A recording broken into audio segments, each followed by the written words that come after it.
Ini bukan Quran, bukan buku doa-doa, bukan kitab kuning yang biasa dibaca di pesantren.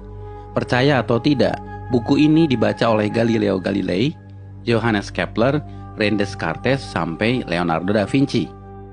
Judul aslinya dalam bahasa Arab adalah Al-Manazir, tapi kemudian diterjemahkan ke bahasa Latin menjadi Book of Optics.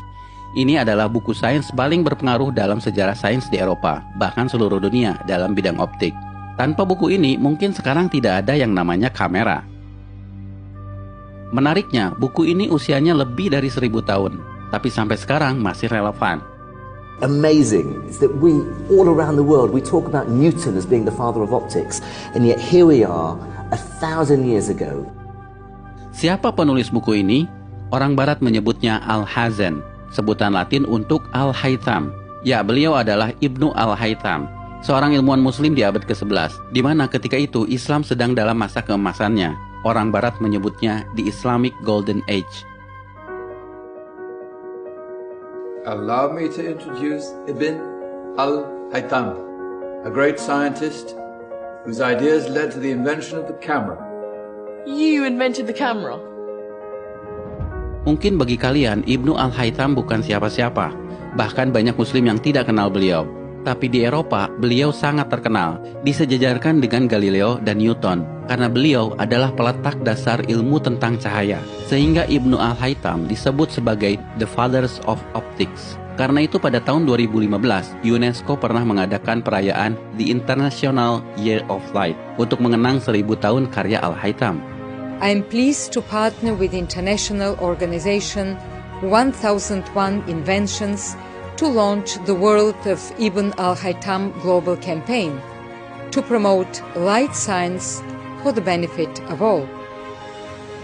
A groundbreaking scientist from 1,000 years ago, the life and work of Ibn al-Haytham have never been as relevant as they are today.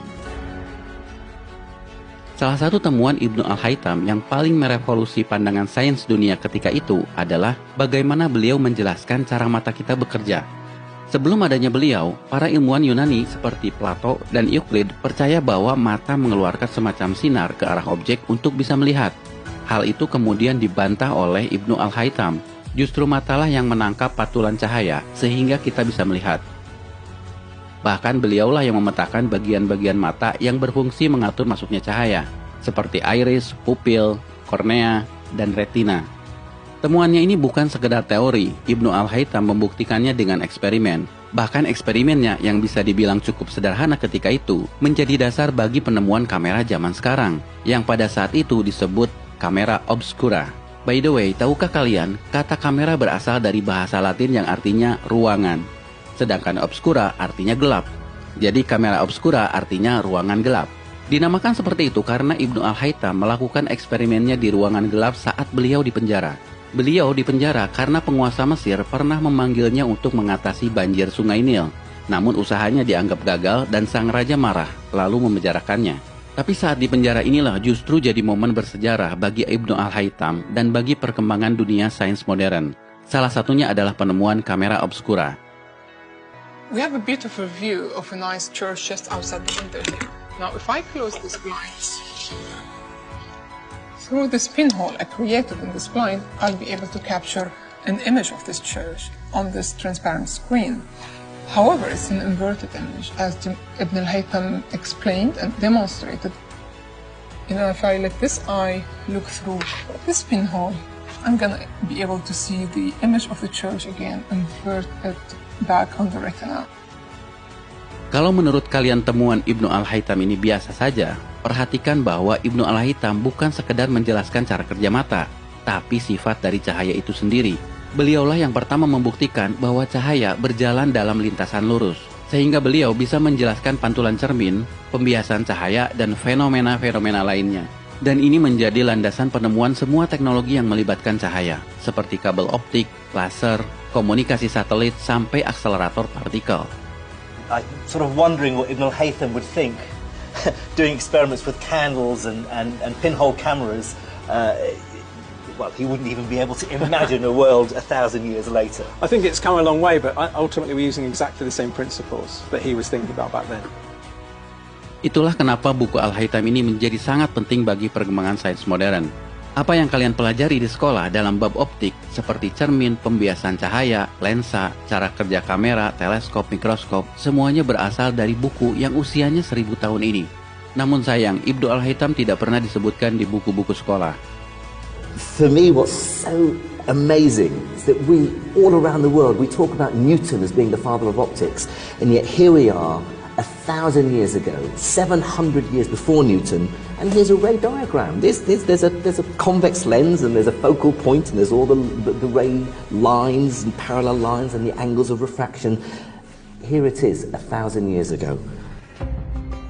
Dan kalian perlu tahu, buku yang beliau tulis tentang sains bukan hanya ini, tapi Ibnu Al-Haytham menulis lebih dari 200 buku.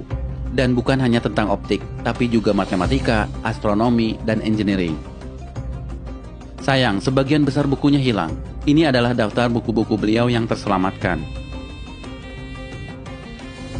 Sekali lagi, nama Ibnu Al-Haytham mungkin bagi kalian tidak populer, tidak sepopuler Newton atau Einstein. Tapi asal kalian tahu, nama Ibnu Al-Haytham atau Al-Hazan begitu pentingnya sampai nama beliau dijadikan nama salah satu kawah di bulan.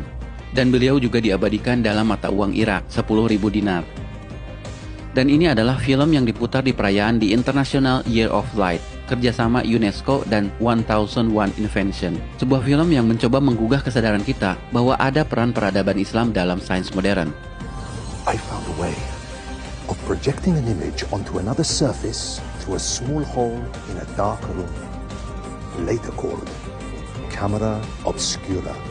Abbas ibn Farnas. He dared to dream about flying 1,000 years before the Wright brothers. Nah guys, dalam momen Ramadan ini, mari kita merenung. Jika kalian seorang muslim, tidak melulu harus pandai dalam urusan agama. Ibnu Al-Haytham adalah contoh bahwa seorang muslim juga bisa berperan dalam kemajuan peradaban dunia dalam ilmu pengetahuan. Karyanya melampaui batas agama, batas negara, bahkan batas waktu. His book changed everything, and he's regarded by many as being the father of modern optics. In fact, I'd go further than that and say he was the greatest physicist in the 2,000-year span between Archimedes and Isaac Newton.